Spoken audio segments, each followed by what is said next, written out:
Paul Omodt with the Omodt Associates, and Paul is going to be giving us his top tips in customer engagement with his presentation that is entitled Game-Winning Retail Customer Engagement. Please welcome to the Retail Rally stage, Paul Omodt.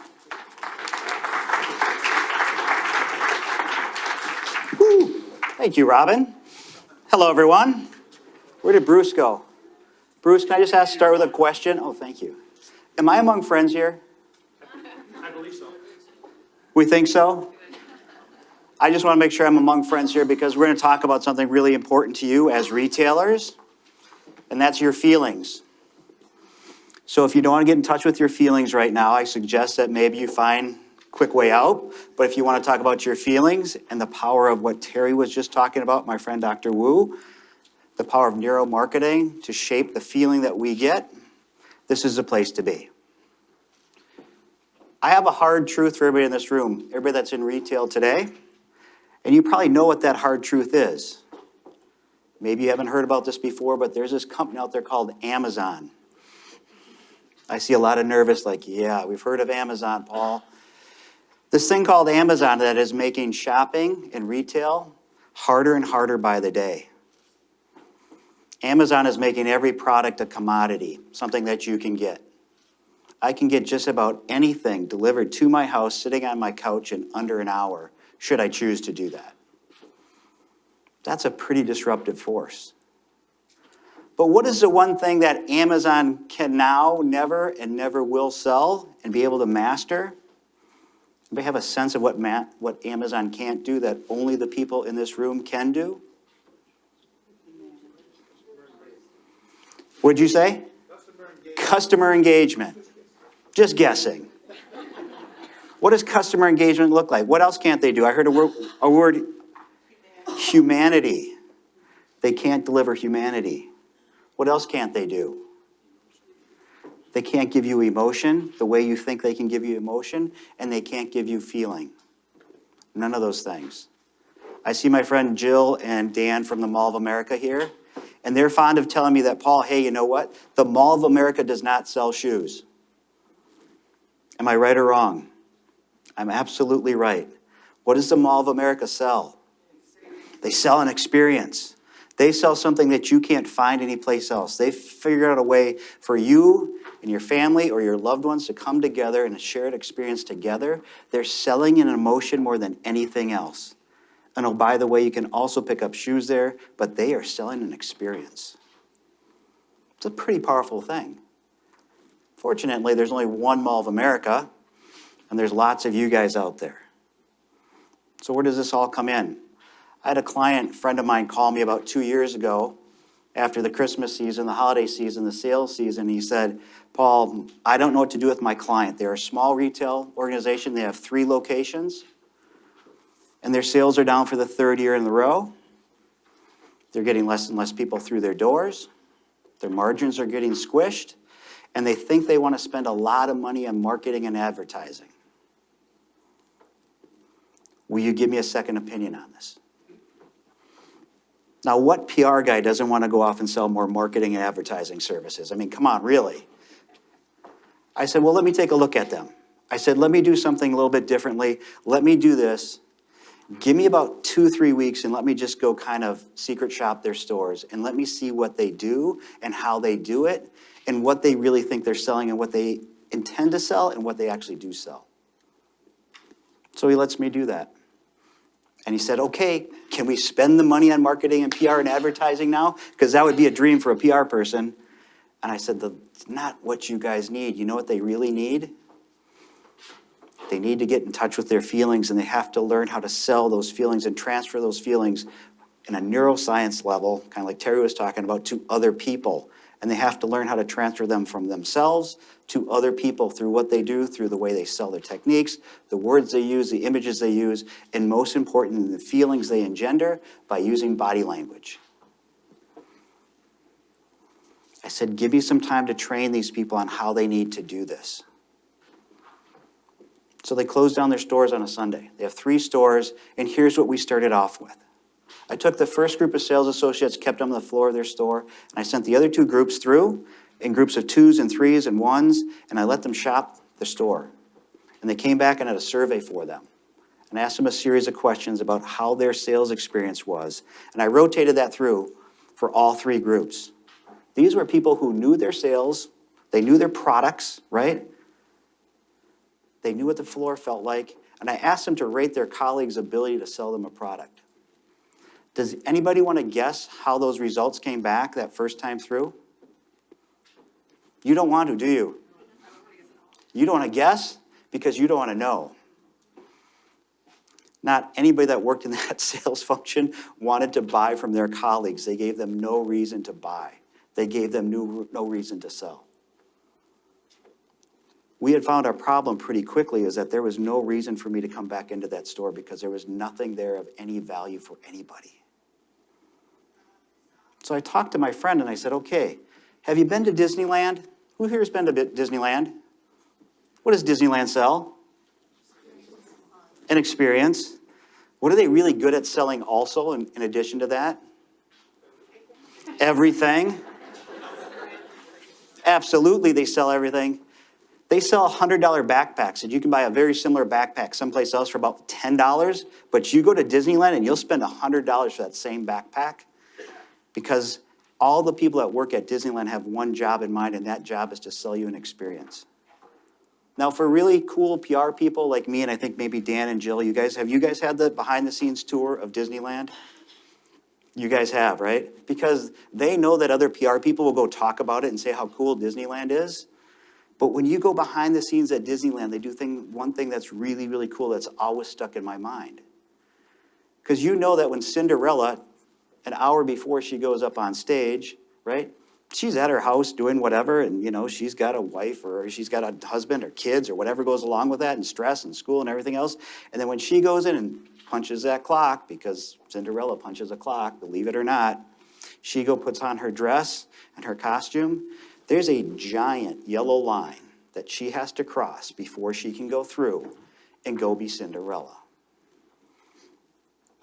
She cannot cross that yellow line unless she is 110% committed to the character and 110% locked into her customer and that ability to sell that customer an emotion and a feeling and something that's going to buy someone that $100 backpack. You cannot cross that yellow line until you are 100% ready. Am I right? You cannot go across that line until you do that. It doesn't matter whether you're Cinderella or the guy that cleans up after her horses. It's the same thing. So I went back and I designed a training program for my friend's company that we call Attitude to Gratitude. And every salesperson that worked on that sales floor had to do one thing at the beginning, which was to set their attitude before they could cross the line of their shop floor. They had to be able to write out for me 3 things that they were going to project from their attitude from themselves to somebody else so that they knew what they were doing. They had a plan in mind to say, this is how I am going to appear on the shop floor. This is how I'm going to show up. This is how I'm going to show up to make you feel special. And they had to write out 3 things that they were going to do when they took that shop floor every single time. Their attitude had to be preset. And in between there, we started to teach them what I call the magic of body language. Everybody in this room speaks 2 languages as near as I can tell. I've seen American English being spoken in here pretty well. And I've also seen body language being spoken all the time. And everything you guys are doing, you're watching me. You're taking in little bits of information on what I do, how I say it. You're doing the same thing with the people that are sitting next to you, whether you realize it or not. You guys are so judgy, I can't believe it. You are making hundreds and thousands of judgments all the time based on the tone of voice, the stature that someone has, the slouch that they have, the slouch that they don't have, the smile that you give me. And when we start deconstructing body language, we find out 2 things. The first thing is there's instinctual body language. Instinctual body language is universal all around the world, and everybody uses it the same way. It keeps us safe. And there are certain things you can do instinctually and that you do instinctually that allow you to survive and be happier and keep that limbic system really happy, right, Terry? It's that instinctual thing that keeps you where you want to be. The other one is the one we call the acculturated body language, which means that we learn body language, some things differently in some cultures that are completely okay to do here in Western culture that are really not okay to do in other cultures. I can tell you guys all look okay today, but I do that in Eastern Europe and I might be chased off the stage pretty quickly because that body language doesn't translate the same. So we told these sales associates that you had to start locking into learning some instinctual body language to make people happier, and I need you to do it for me in a very specific way. Now, when I saw my friend Bruce when I walked in today, Bruce, we've known each other many years, correct? Correct. It's always good to see you. Always good. I see my friend Hillary here in the front row. Nice to see you, Hillary. Did anybody notice anything subtly I did when I saw two people I know, as opposed to my friend here, I don't know your name? Amy? Jamie. We've never met before, have we? Nice to meet you. Did anybody notice anything subtle when I saw my friend Bruce, my friend Rick, my friend Hillary, as opposed to my friend Jamie? Very,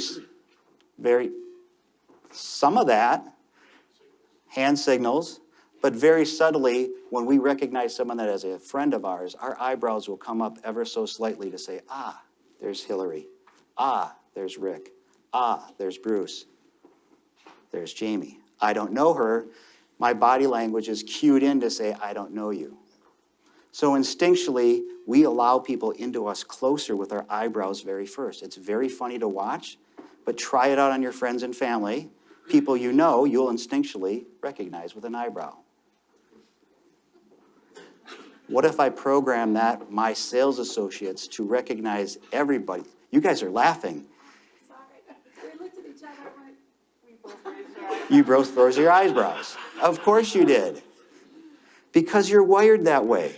It's instinctual. You know each other? No. No? But you feel closer to each other now Yeah, we can relate to what you're talking about. because non-verbally it works. There's a neuroscience that tells you very carefully, very closely, that you can come into my zone safely. So we trained all the sales associates to greet people with an open eyebrow and an open hand, as my friend over here picked out. A palm out mechanism allows people to come closer to us. As funny as that sounds, who's walked into a store and the shopkeeper is standing there like this? This might sound obvious, this might look obvious, but what is that telling you when you walk into my store? If I'm selling you a feeling, what is the first feeling I am selling you? Leave. Robin, you want me out of the store, don't you? But you could say, hey, Paul, nice to see you, welcome. I've immediately, from a neuroscience standpoint, welcomed you into my tribe and said, you're okay to be here. We can start having feelings together. As odd as that sounds, watch people who are really good salespeople. They're really good at body language, and they've programmed it in. Now, I have 8 minutes to go here, so I'm not going to give you the full body language class that I typically give to clients, but we start deprogramming the things that make you a better, more open, more approachable body language spokesperson for your company, because I'm selling a feeling, and that feeling it has to be that you want to be there with me. So we start with attitude, we teach them body language, and then we make them feel like they should be there. We treat them like a human being. We listen to them, we care for them, and we make eye contact with them. So every sales associate had to go through training on that with me. You can learn all this in under an hour, which is the amazing thing. And then they had to end it up with gratitude, which is what every human wants, which is that reassurance, that reaffirmation that they are here and they have something of value. Whether they buy from you or not, they say, thank you for coming in the store. I hope to see you again. And on top of that, we gave some of our sales associates the ability to give instant discounts and instant fun as people checked out. Now imagine what would happen if I said, let me see, who's got a nice tie on? The man in the yellow back there. I love yellow ties. Thank you for wearing a yellow tie today. I'm going to give you an extra 10% bonus discount on your price today. Thank you very much. I hope to see you again. What happens when I reaffirm his choice of a yellow tie? I got his attention. He's probably going to come back and buy more ties because I've just positively reinforced him and thanked him. The same thing you can do with a pair of earrings, a nice hat there on the side there, I see. Love your hat, sir. Because you came in with a nice hat today, I'm gonna give you 10% off your purchase. There you go. I've just built him a bond, showed him the gratitude for coming through my door, and made him more likely to come back to my store. So we put this training in place before the last holiday season, and the sales went up 20% in these 3 stores. We did not change our advertising, we did not change our branding, we did not change our marketing. We changed the way that we programmed people to want to come back to our stores. Our same sale traffic increased year over year. Now it's a market of 1 year so far, so we don't know if it's gonna, what he can attribute to everything, but we know our sales associates feel better about the job they're doing. We know our customers are coming back, and more of them are bringing friends. When we look at the number of counts when people come in, do they come in 1s or 2s or 3s? Our counts are up of multiples because people are bringing their friends. Why are they bringing their friends? Because subconsciously they feel like I'm bringing my friend to a safe place and I can show them how cool I am here and how grateful I'm treated here, and I'm going to come back to that store. In 1 year, our sales have gone up 20%. I can't wait to see what we do this next holiday season and how we've trained people to take the attitude that they naturally have, put in some body language with them, make them feel grateful for coming in, and make them really feel something once again. We are selling the only thing that Amazon cannot sell, and that is a feeling. And if we're not selling a feeling, we are losing. So my challenge to you guys all in this room today is I invite you to cross the yellow line with me, to join me in Disneyland or the Mall of America and stop selling product and start selling feeling. You're all capable of doing it. It's all within inside you. It's an okay thing to be in touch with your feelings. And with that, I thank you for your time.